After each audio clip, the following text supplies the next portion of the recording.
What exactly is computer vision syndrome or CVS? Let's go through a couple of cases. This is a 38-year-old male IT professional who presented with severe pain, discomfort in both eye while working on computers, and he's saying he has this throughout, and things become so severe when he works that he has stopped his work.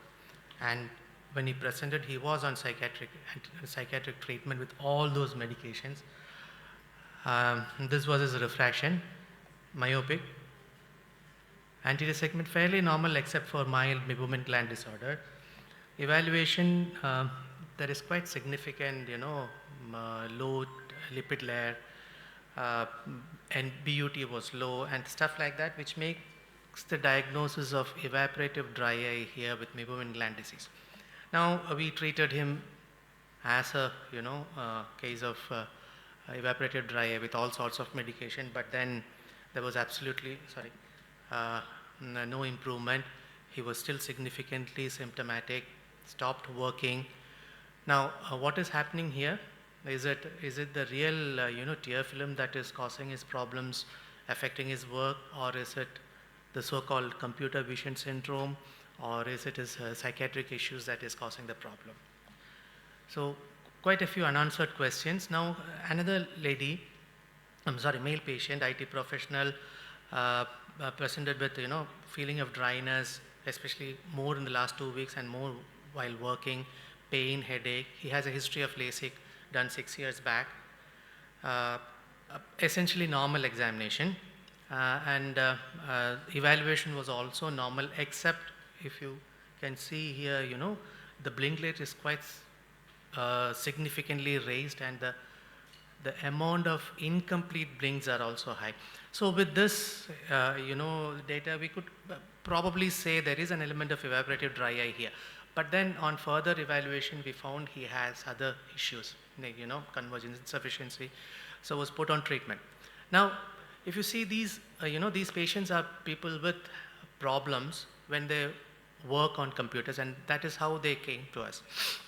Now, is this computer vision syndrome, or is it a dryness, or is it a primary convergence or accommodative problem which is causing? Now, what exactly is computer vision syndrome? To tell you frankly, probably this is a misnomer. Why? Because it is not just related to computer, it is related to any of the digital devices. Vision, no, it is not related to vision alone. There are other, problems, symptoms which these patients can have, and it is definitely not a syndrome. So the Tear Film and Ocular Surface Society's lifestyle report, they have suggested that instead of the term CVS, probably the term digital eye strain should be used, and this has been, accepted now. So what does digital eye strain or DES mean? It is defined as the development or exacerbation of recurrent ocular symptoms and or signs related specifically to digital device use or digital screen viewing.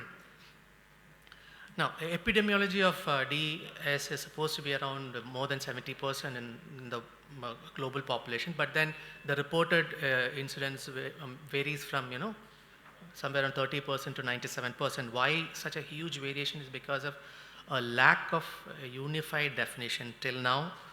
The difference in the various diagnostic criteria, problems with the sampling, and the lack of control of various variables and cultural and linguistic factors, and so on and so forth. But then basically what it means is we don't have an exact or a true trustworthy figure, but we can definitely say that it's quite high among the people who are on monitors, various kinds of monitors throughout their day for work or entertainment. What we know is probably 4 to 5 hours of use of these screens might be a critical. The word here is might, because there is still no definite evidence to say that it is there, but then probably whatever published literature points towards that 4 to 5 hours might be the so-called critical time to develop. And it is also known that that there is a cumulative effect of the screen effect over many years of use.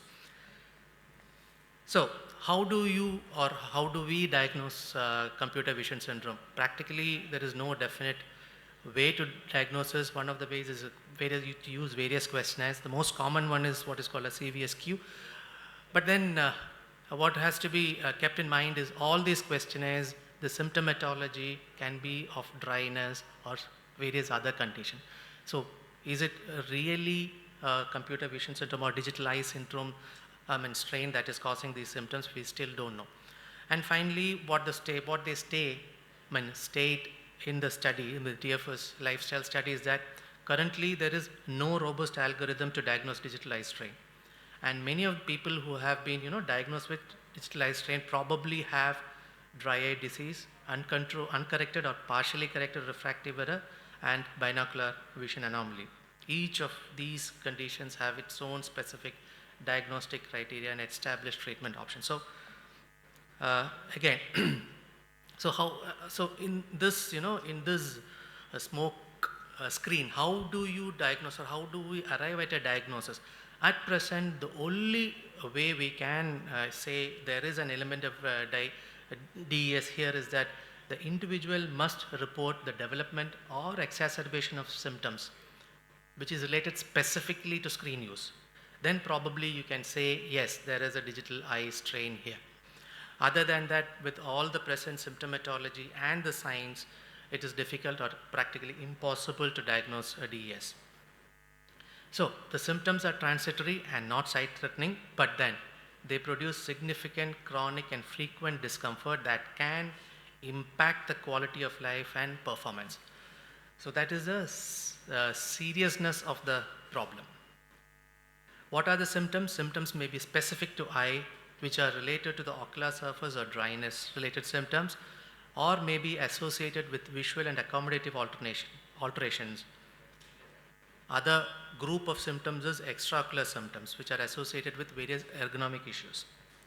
So what are the ocular surface and dryness symptoms? All of you know, the foreign body sensation, the burning, dryness, irritation, tearing, blurred vision, sensitivity to light, glare, headache.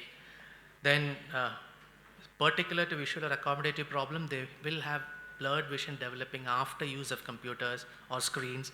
Then, the other most important feature here is a refocusing problem. So these two things probably point towards accommodative or oculomotor problems.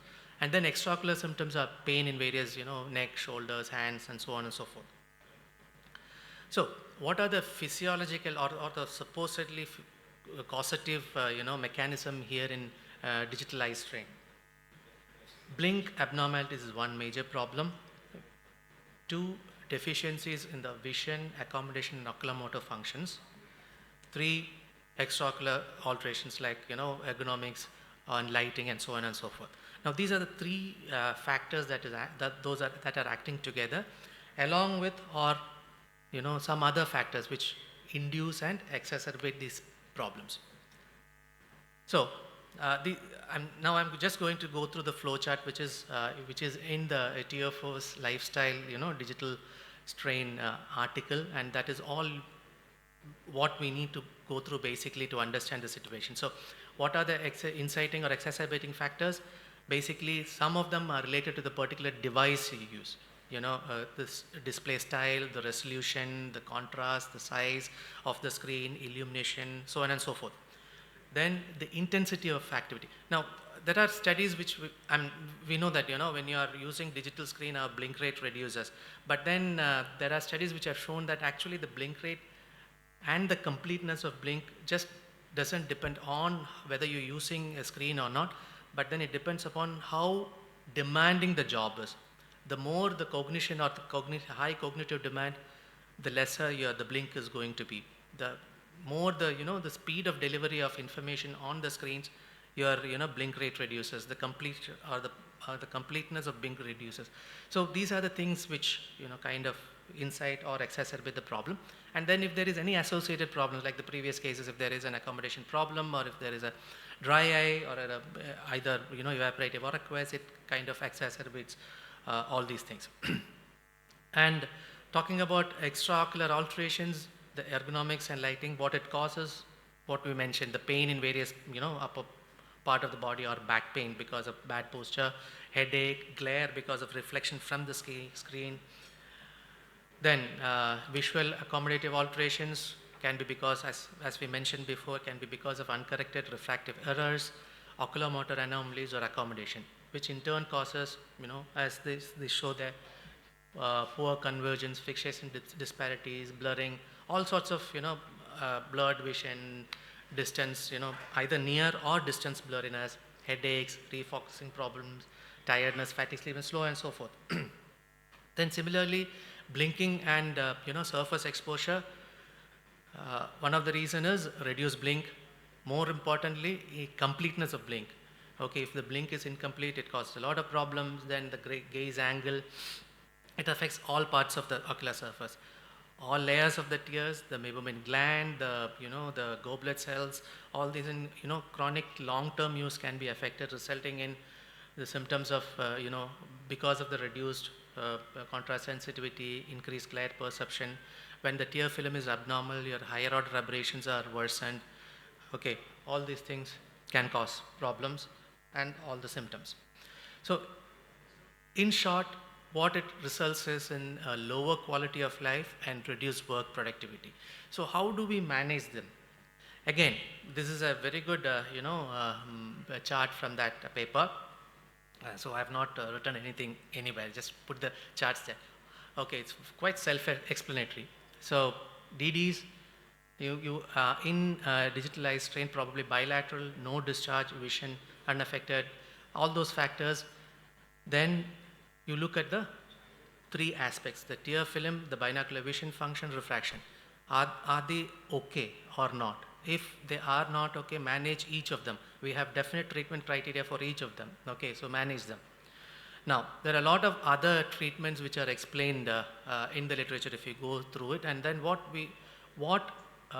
this review says is that there is no level 1 evidence for any of the treatments explained in for digital eye strain. Only thing that is likely to help probably might be omega-3 fatty acids, because it might improve the meibomian gland disorder a little. The middle one is probably effective, and the third one is absolutely not effective. There is no evidence to say, especially the so-called blue blocking lenses, which people are quite hyper about. So any refractive error, correct them. Blink problems has to be corrected. Patients have to be told that they have to blink consciously. Okay, there are a lot of softwares which help these people on screen for a long time. It gives pop-ups at specific times. Okay, probably they can use it. Then regular breaks have shown to help. Okay, the so-called 20-20-20 rule. Adjust the ergonomics to best to suit the or to give the best outcome.